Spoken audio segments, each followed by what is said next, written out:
Pastor, obrigada a todos. É uma alegria a gente poder estar aqui para poder compartilhar da palavra de Deus.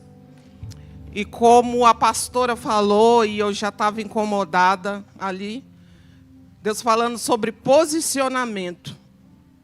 Posicionamento. Posicionamento. E Deus já usou grandemente a pastora para nos colocar essa chave que é necessária nessa noite.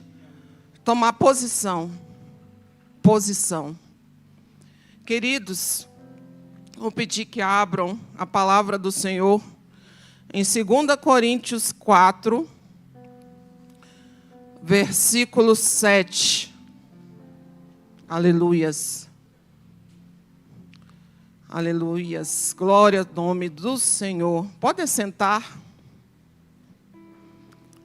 Pode estar à vontade na casa do nosso Pai. O Espírito Santo de Deus está aqui. Aleluias. 2 Coríntios 4, versículo 7. Temos, porém, este tesouro em vaso de barro, para que a excelência do poder seja de Deus e não de nós. Em tudo somos atribulados, mas não angustiados, perplexos, mas não desanimados, perseguidos, mas não destruídos, abatidos, mas não destruídos. Versículo 10. Trazendo sempre por toda parte a mortificação do Senhor Jesus no corpo, para que a vida de Jesus se manifeste também no nosso corpo. Pode colocar o 11. E assim nós que vivemos, estamos sempre entregues à morte por amor de Jesus, para que a vida de Jesus se manifeste também no nosso corpo mortal. Aleluias, glórias a Deus, aleluias. Irmãos, primeiramente, quando foi me dada essa incumbência, de estar pregando aqui, Deus falou sobre isso. Abatidos, mas não destruídos. Abatidos, mas não destruídos. Quantos aqui de nós já passaram por circunstâncias bem difíceis na vida? Acho que creio que todos. E Deus, quando Ele quer moldar a vida da gente, Ele quebra. Ele quebra o vaso, Ele quebra, Ele arranca, Ele tira coisas que você nunca imaginou que estava dentro de você e que era necessário ser tirado. Abatidos e não destruídos. Nesse texto, irmãos, a gente encontra vários contrastes de coisas que são, como diz, diferentes. Água e seco, água e sol, contrários. Abatidos, como é que você vai imaginar como uma pessoa abatida que não é destruída? Muitas vezes, quando a gente se converte ou quando a gente vem para a igreja, infelizmente, alguns tempos,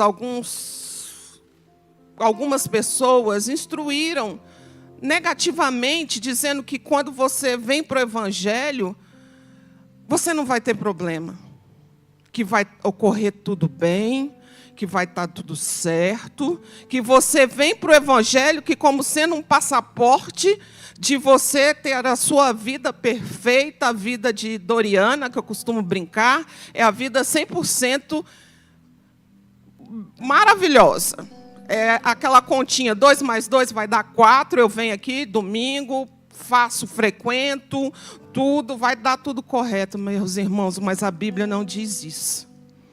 A Bíblia diz que a gente pode passar pela tribulação, A gente pode passar pela situação difícil, mas nós temos um nosso Deus que está conosco em todas as circunstâncias da nossa vida.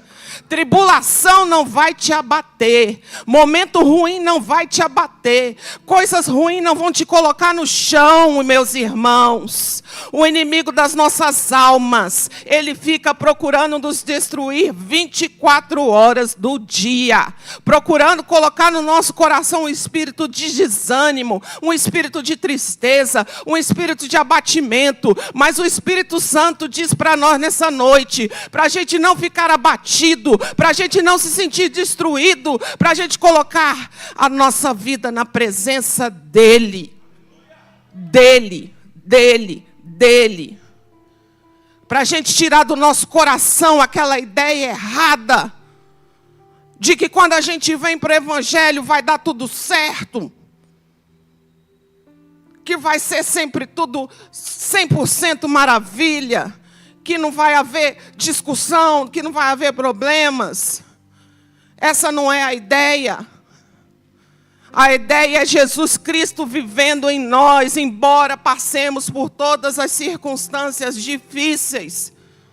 É Jesus Cristo vivendo em nós, podendo ter perdas terríveis na vida, perdendo filhos, perdendo casamento. Aonde você tem colocado a idolatria da sua vida? Aonde? Muitas vezes a gente coloca os irmãos das outras religiões como idólatras. E a gente coloca a idolatria do nosso coração, às vezes em filhos, às vezes em família. A família é maravilhosa, irmãos. Nunca vou falar contra a família. Eu amo a minha, amo todas as famílias. Mas muitas vezes a gente coloca coisas e pessoas no lugar do Senhor. E não é isso que o Senhor quer para nós. Não é isso. O Senhor, o próprio Jesus, disse em João 16, 33. João 16, 33. Se puder colocar, agradeço. Tenho-vos dito isto, porque para que em mim tenhais paz, no mundo tereis o quê? Aflições. Mas tende bom ânimo, porque eu venci o mundo. Se o próprio Senhor passou por momentos difíceis e aflições, que fará nós? Que fará nós? Que fará nós? Voltando ao nosso texto, no 2 Coríntios 4, versículo 7, o apóstolo Paulo diz uma coisa bem interessante. Temos, porém, este tesouro em vasos de barro, para que a excelência do poder seja de Deus e não de nós. O problema dos dias atuais é que os vasos, eles têm se achado muito. Os vasos, eles acham que o poder está no vaso. O copo aqui, ele acha que o poder está no copo. Ele acha o vaso que o poder está nele, porque eu sou um super vaso. Eu sou um vaso colorido, você é um vaso feio, eu sou um super vaso. Eu sou um vaso. E até a gente usa esse linguajar, né? Muitas vezes de brincadeira, ô vaso, ô vaza, ô vaso. E não esquece que o poder não é do vaso. O poder não está no vaso. O vaso não tem poder nenhum, porque o vaso o Senhor quebra. O vaso o Senhor quebra. O vaso o Senhor quebra. Temos esse tesouro em vasos de quê? De barro. Vaso de barro, economicamente, é o vaso mais barato. É o vaso que você coloca lá, compra por pouca coisa. Para quê? Para que a excelência do poder seja de quem? De Deus. A excelência do poder tem que ser de Deus e não de nós. Infelizmente, temos passado por uma religiosidade que os vasos de barro muitas vezes estão achando que o poder está nele e o vaso não é nada. Nada. Mas dentro desse vaso, dessa estrutura, existe um tesouro. Que tesouro é esse? O vaso, ele se quebra, mas Jesus nunca perece. O vaso é frágil, mas Jesus é poderoso. O vaso se quebra e precisa ser restaurado. Jesus é o oleiro que restaura o vaso. Jesus é o oleiro que pega o vaso. Eu já vi isso, irmãos. E foi muito interessante que eu vi. Eu gosto de artes, essas coisas, né? E aí fui fazer um vaso de barro. Gente, dá trabalho fazer esse negócio. Você pega o barrinho lá, aí passa numa peneira mesmo, que eu fiz, peneira mesmo. E o que faz a peneira? Tira o quê? A sujeira. Você passa lá, aí sai a massa, aí depois você pega a massa, vai lá, vai esculpir a massa, coloca a massa, aí naquela aula, aí eu ficava assim, eita, Senhor, tá falando aí. Bota a massa, faz a massa, e para finalizar, olha só, bota a massa dentro do forno de não sei quantos mil graus, aí eu achei feliz e contente, que eu estava com o meu vaso bonitinho. Só que o que aconteceu? O meu vaso quebrou. E assim somos nós. Aí o que a professora falou? Não vai jogar o vaso fora não, filha. Você vai pegar a mesma massa, vai molhar e vai fazer outro vaso. Eita! Olha aí a gente que é vaso, a gente se quebra, Deus pega o nosso resto, aquilo que a gente acha que não tem mais solução. Ele quebra, ele moe, ele coloca no forno, ele quebra de novo, ele tira a massa, ele vai fazendo como ele quer, da maneira que ele quer, ele vai sacudindo a massa, ele vai trazendo de volta. Ele vai trazendo de volta. E o que a gente muitas vezes não quer ser quebrado pelo Senhor? A gente não aguenta. Diz que não vai aguentar. Somos vasos de barro para que possamos depender do poder de Deus, não das nossas forças. Em nada das nossas forças. No versículo 8... do texto que a gente leu, diz que mesmo que atribulados e não angustiados. Atribulado. Aí eu fui tentar entender o que é essa palavra. A gente, não sei se vocês já falaram isso, fulano está atribulado. Atribulado. Sabe o que é atribulado? Aconteceu um negócio, você fica assim para lá e para cá. Que nem uma barata tonta. Meu Deus. Eu estou atribulada, irmã. Estou atribulado.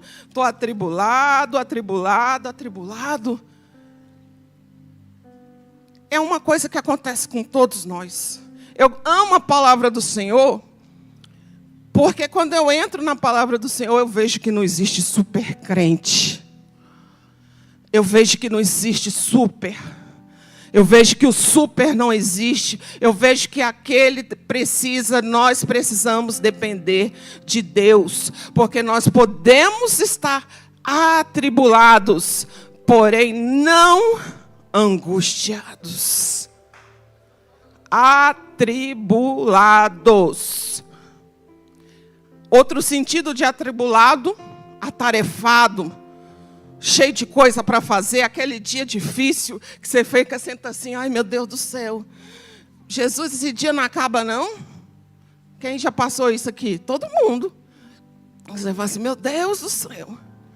Atribulados, prensado, Jesus, ele pega a uva e ele prensa. E assim somos nós. Para extrair o que há de melhor de dentro da gente. A gente é prensado. A angústia, e aí eu fui tentar entender também. A gente é atribulado, porém a gente não pode ficar angustiado. Aí fui tentar até entender, né? Que esse angustiado, essa angústia. Até perguntei para o meu filho, essa angústia, o que é? O que é essa angústia? Às vezes a gente pode até sentir um momento de angústia. Mas a palavra do Senhor está dizendo que a gente não pode permanecer angustiado. Atribulado, porém não angustiado. A angústia é um estado mental, olha só, de perturbação emocional, caracterizada pela união de sintomas psicológicos e físicos. A pessoa angustiada tem a sensação de que tudo está o quê? Perdido, tornando-se cega para as soluções do seu problema. Muitas vezes, o que o Senhor está falando para nós aqui, você pode estar atribulado, porém não angustiado, sem ter visão daquilo que você tem que resolver, sem ter visão daquilo que você tem que fazer, porque às vezes a pessoa fica tão angustiada que ela não consegue nem se mexer, ela entra no estado de pânico terrível, que muitas vezes ela tem que parar numa emergência de hospital. E o que o Senhor fala para nós? Atribulados, mas não angustiados. Mas não angustiados. Mas não angustiados. Esse é um limite que Deus coloca no sofrimento do justo. Posso até sentir por um momento, mas eu não vou ficar angustiada. Eu não vou ficar angustiada. O ser humano, ele não tem estrutura física, emocional, nem psicológica para viver angustiado. Pode ficar angustiado, mas não consegue ficar assim o tempo todo. Outra parte do nosso texto diz: mesmo que perplexos, não ficaremos desanimados. Perplexidade, essa palavrinha do português. Eu gosto de ir nas palavrinhas. O que é perplexidade? Estado de quem demonstra hesitação diante de uma situação complexa, em que não sabe a situação a qual tomar. Ficar chocado diante da perplexidade dos fatos. Ficou em estado de perplexidade ao presenciar aquela cena horrível. E eu tenho causa, como é que diz lá, lugar de fala, para falar sobre perplexidade. Quando, num dia, em agosto, eu recebo um telefonema, a hamburgueria pegou fogo. A hamburgueria do meu marido pegou fogo. Como não ficar perplexo? A palavra de Deus é tão linda que ela me descreveu. Perplexo. Eu fiquei assim, o que está acontecendo? Você sabe quando você fica assim, meu Deus, o que eu vou fazer? O que eu vou fazer? Naquela hora eu não sabia como, não sabia aonde, não sabia como eu iria fazer, como a nossa família iria fazer, não sabia nada, eu estava perplexa. E a palavra de Deus é tão linda que ela bota as palavras tudinho, perplexo, eu estava perplexa, estava sem ação. O que eu vou fazer agora? Me dobrei na presença do Senhor e falei, Senhor, eu não sei o que eu vou fazer. A nossa família não sabe o que a gente vai fazer. Mas nós não vamos nos desanimar. Nós não vamos entregar a nossa vida ao desânimo.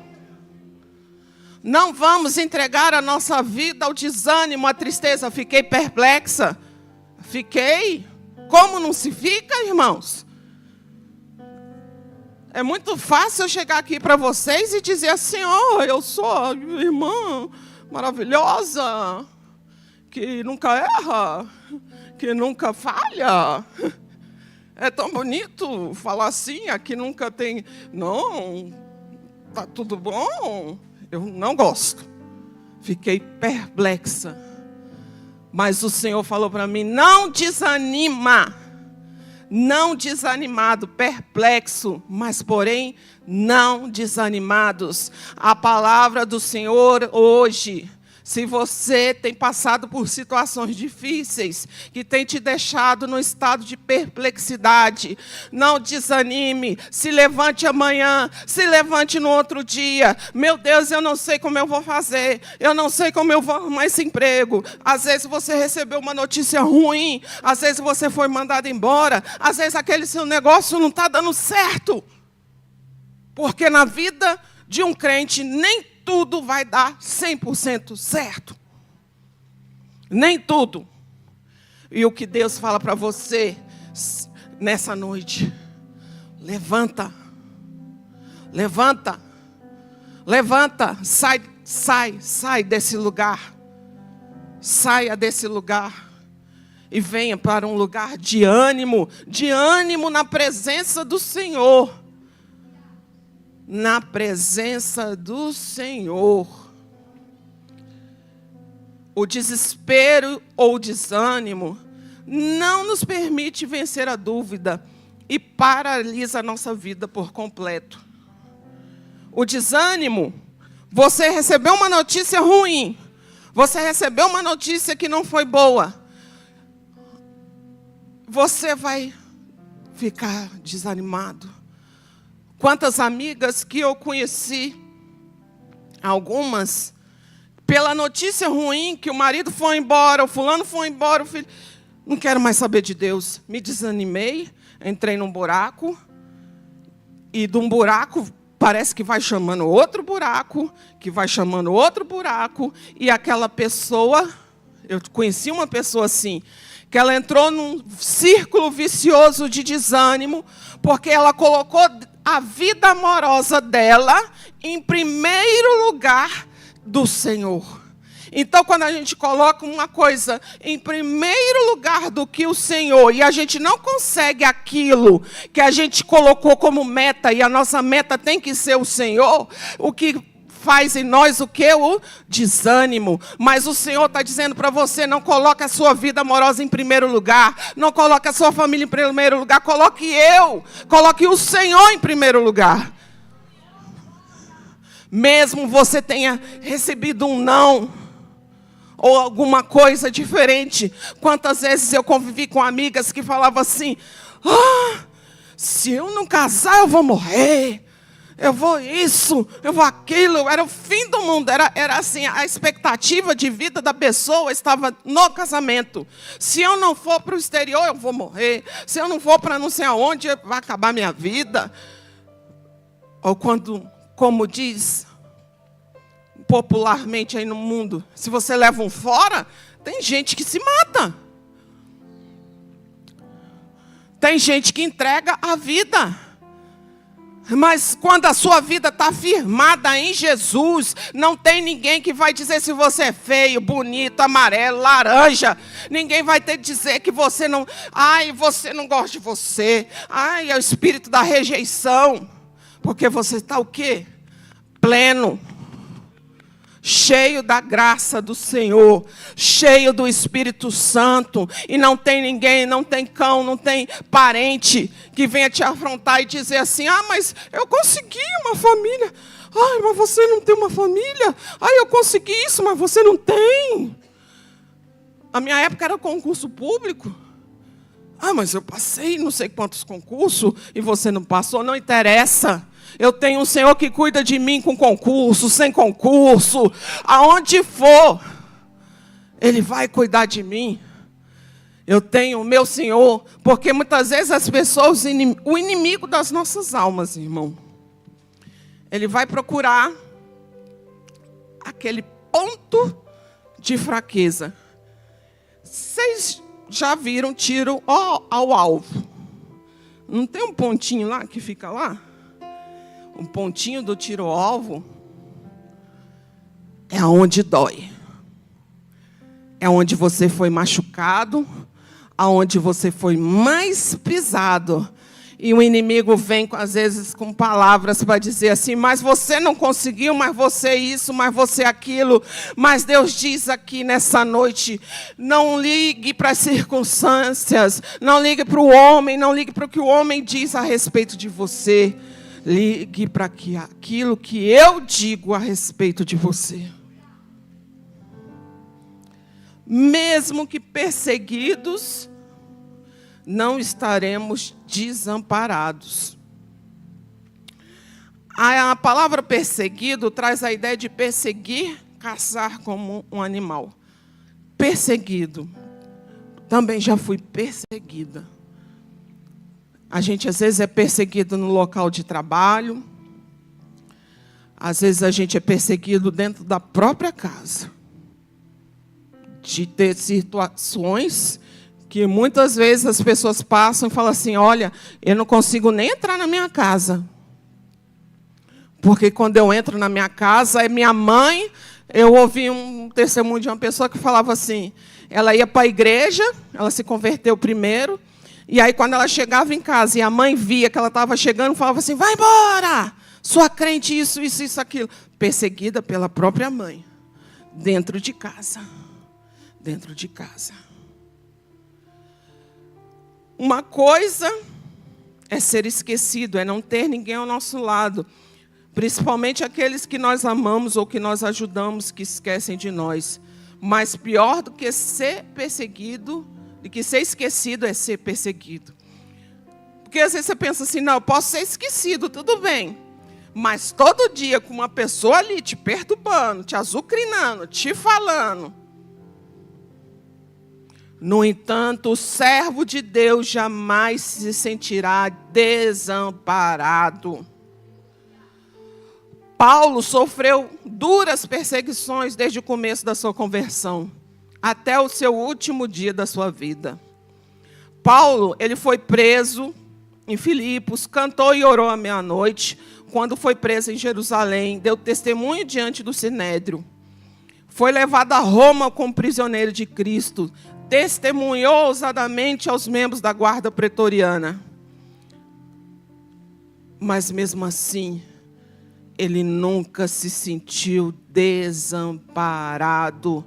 Mesmo que você seja perseguido, perseguido no seu local de trabalho, perseguido na sua escola, perseguido na sua faculdade, perseguido aonde você estiver, o Senhor jamais te desamparará.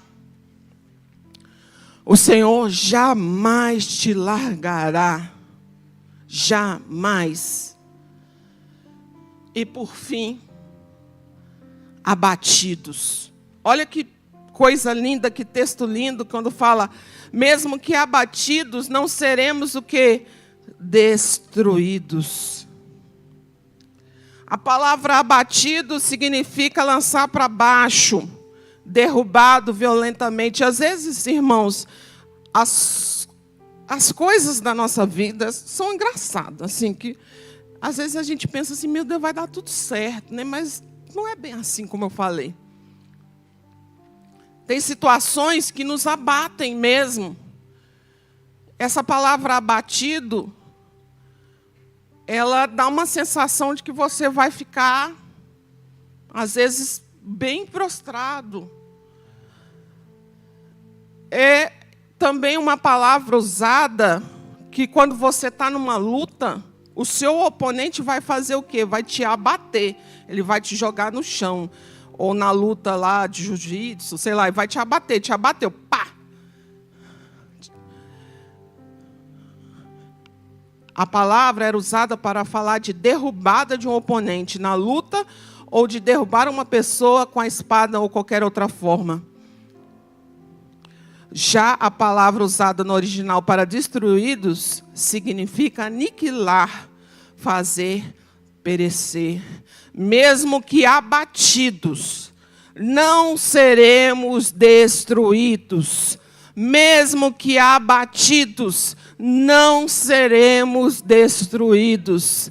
Mesmo que abatidos, nós não seremos destruídos. Não seremos destruídos. O Senhor fala, mesmo que você se sinta abatido, você não será destruído. Mesmo quando Paulo foi decapitado na guilhotina romana, não foi destruído, porque sabia que a sua morte não era uma derrota, mas uma vitória. Para aquele que serve a Deus, a morte, nem para as pessoas, muitas vezes elas falam assim, morreu. Mas a morte, onde está a tua vitória? Para aquele que serve a Deus, a morte não é a vitória do inimigo, não. Nem a morte. Nem a morte pode nos abater. Nem a morte, porque o nosso Senhor glorificará o nosso corpo mortal, para que nós possamos encontrar com Ele, para a gente ter um encontro com a noiva de Cristo, com Jesus. Aleluia! Este texto pode ser aplicado aos duros, rudes, esmagadores golpes que parecem vir do nada. Um acidente fatal, coisas medonhas. Mas o Senhor diz, não seremos destruídos. Mais um testemunho para vocês. Eu e meu esposo, a gente tinha um Fiorino, 2004, muito velho. Mas velho mesmo, enferrujado da ponta cabeça, assim, sabe? Aquela coisa, só faltava ter um buraquinho para botar o pé e o pé sair assim. De tão enferrujado que era. Era enferrujado mesmo, era destruído. E o Senhor, Ele trabalha de formas que a gente às vezes fala assim, meu Deus do céu, o que o Senhor faz comigo assim é interessante. E nós estávamos vindo, e até para Asa Norte resolver um negócio, quando a gente entrou no Balão de Chão, num sábado à tarde, meu querido esposo estava com ele, meu querido esposo gaúcho, aí ele já foi no balão, assim, já foi deslizando, dançando com o carro. E eu só segurei assim em cima, eu falei assim, sangue de Jesus tem poder. Eu pensei assim, meu Deus do céu, eu não quero me machucar, o carro pode ir. A gente, né? Sangue de Jesus. Gente, na pista não tinha um carro, só bateu o Fiorino. O Fiorino bateu no guarda-reio, pá, e a gente rodou lá. Só tinha gente. Você imagina, se tivesse um monte de carro, ia dar um monte de problema. Só tinha gente, só bateu o nosso carro. Aí tá, levaram um guincho e tal, tinha seguro. Eu falei, aí, vocês acreditam que o seguro foi fazer uma segunda visita para saber essa história? Como é que vocês bateram o carro e não tinha ninguém? Eles estavam desconfiados que a gente tinha pego o carro para bater, porque o valor do seguro era maior do que o valor do carro. O carro não valia nada. O carro valia 6, 7 mil reais, a gente recebeu 20 mil. Aí eu falei assim, sabe o que é, Satanás? Você queria me entristecer. Sabe o que eu vou fazer agora? Agora eu vou pegar um carro novo. Vou pegar um carro novo, abatido, mas não destruído. Queria destruir a gente, queria falar assim, ó, vocês, nossa, vocês. São muitos testemunhos da glória de Deus nas nossas vidas, de passar por perplexidades, situações. A última, para dizer, já que eu estou contando um monte, vou contar tudo. Contar tudo. A última foi meu filho com dengue, eu com viagem marcada. O menino, ele falava assim, não, mãe, eu sou jovem, né? Aqueles negócio de jovem, né? Jovem não sente nada, jovem isso, jovem aquilo. A dengue, só para vocês terem uma ideia, a dengue dele, as plaquetas dele foram para 20 mil. Ele ficou não podia nem sair da cama. E essa palavra aqui, perplexos, e não, eu fiquei, o Senhor, Ele pode te anestesiar na hora da angústia. E foi aquilo que eu sentia, como se entrasse dentro das minhas veias, a anestesia santa, que eu falei assim, eu estou anestesiada. Eu não vou me entregar a isso não. E o inimigo fica lá, tim, tim. Ó, toda hora acontece uma coisinha para você. Tim, tim. O Senhor curou o meu filho no último dia, quando eu estava já embarcando no avião. Ele falou, mãe, eu recebi a alta. E eu estou bem, eu estou em casa. Eu estou em casa. Mesmo que a gente se abata, a gente passe por circunstância que você fala assim, meu Deus do céu, eu não vou aguentar, peça a anestesia do céu. Peça a anestesia do Senhor. O nosso corpo pode ficar cansado, enfraquecido, envelhecido. Pode acontecer qualquer circunstância, porque a gente não é, o nosso corpo é perecível. E ele vai passando ao longo do tempo, pensa que é bom ser jovem. Aí o jovem acha que ele vai continuar eternamente jovem.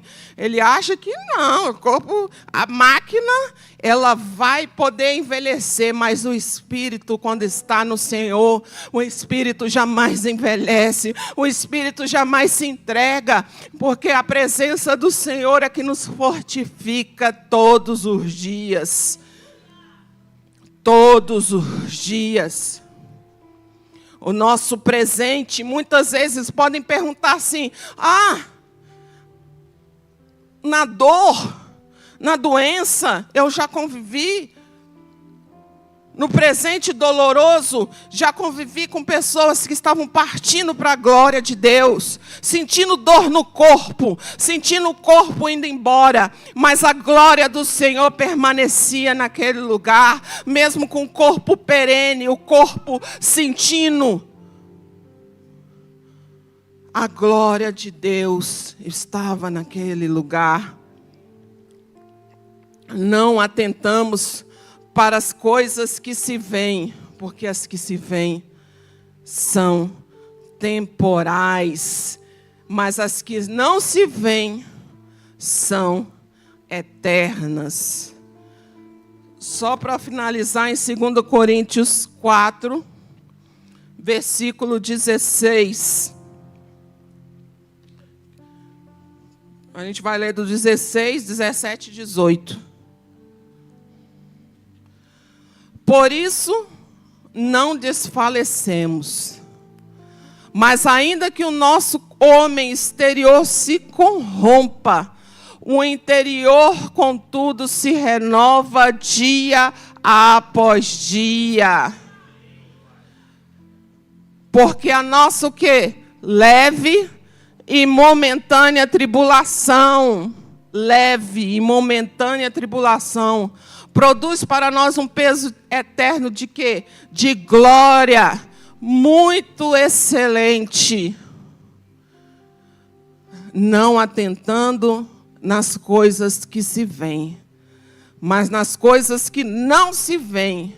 Porque as que vêm são temporais e as que se não veem são eternas. As que não se veem são eternas. O problema, irmãos, dos nossos dias é a gente se apegar àquilo que a gente está vendo, a nossa casa, o nosso carro, as nossas coisas, e parece uma disputa. E a disputa que tem no mundo, a gente incorporou para a gente também. Eu tenho que ter mais, eu tenho que ganhar mais. É muito bom ter dinheiro, não sou contra. É muito bom ter coisas boas, é muito bom ter carro, é muito bom ter não sei o quê, não sei o quê, não sei o quê. Mas melhor ainda é depender da presença do Senhor todos os dias. Melhor ainda é depender da presença do Pai Todo-Poderoso. Você pode ter milhões, você pode ser rico, você pode ser milionário, ou você pode também ser muito pobre e não ter a presença do Senhor, não estar nem na abundância e nem na falta. A presença do Senhor não está nisso. A presença do Senhor está da gente entregar o nosso coração contrito, nosso coração na presença dEle. E a palavra que eu quero deixar para vocês, já chamando a equipe de louvor, colocando na presença do Senhor as nossas vidas, entregando para Ele, para que a gente não venha ser pego de surpresa no dia mau. Porque muitas vezes o dia mau vem. E eu digo para vocês, o dia mau vem para todos. O dia mau vem para todos. E o que o Senhor quer de nós nessa noite é uma tomada de posição. Essa é a nossa programação. Fique ligado. A quem você tem servido? E terça-feira nós temos o culto hora nona, o culto abençoado. Deus? O seu Deus tem sido as riquezas? O seu Deus tem sido o seu emprego, a sua posição?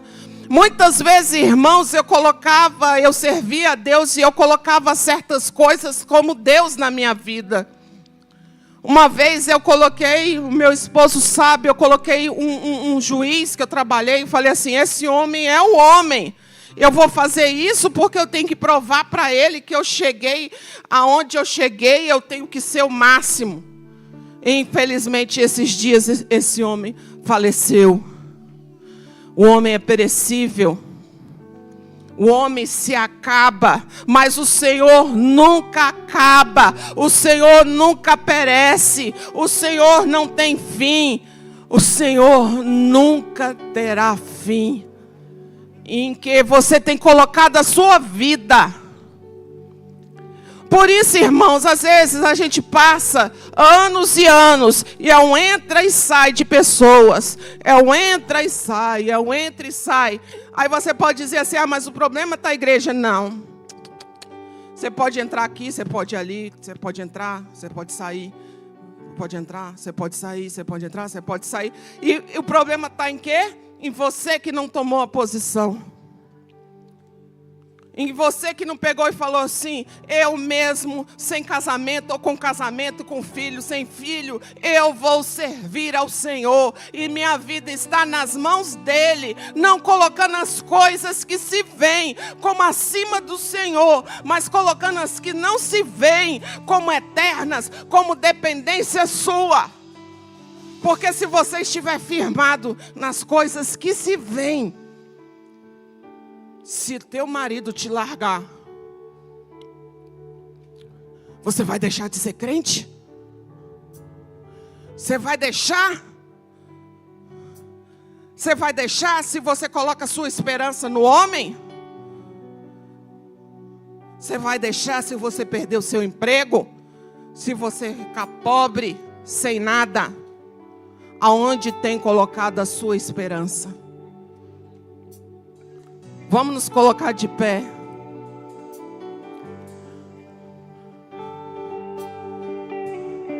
Só quero agradecer e chamando a pastora Kelly aqui. Agradecer ao Senhor. Obrigado, Espírito Santo de Deus, pela tua presença, Santo Espírito. Obrigada, Senhor Jesus, por tudo aquilo, Senhor, que tu fizeste, Senhor. Senhor, não nos deixa, Senhor, colocarmos as nossas vidas, Senhor, naquilo que é temporal, mas colocarmos as nossas vidas naquilo que é atemporal. Oh, Senhor, tu exige de nós, Senhor, pede de nós uma igreja madura. Uma igreja madura. Pare de entrar e sair procurando respostas. Se firme aqui. Se firme na presença do Pai. Se firme na presença do Senhor. Traga seus filhos. Cuide da sua casa. Cuide da sua família. A equipe de louvor pode louvar. Aleluias. Glória a Deus.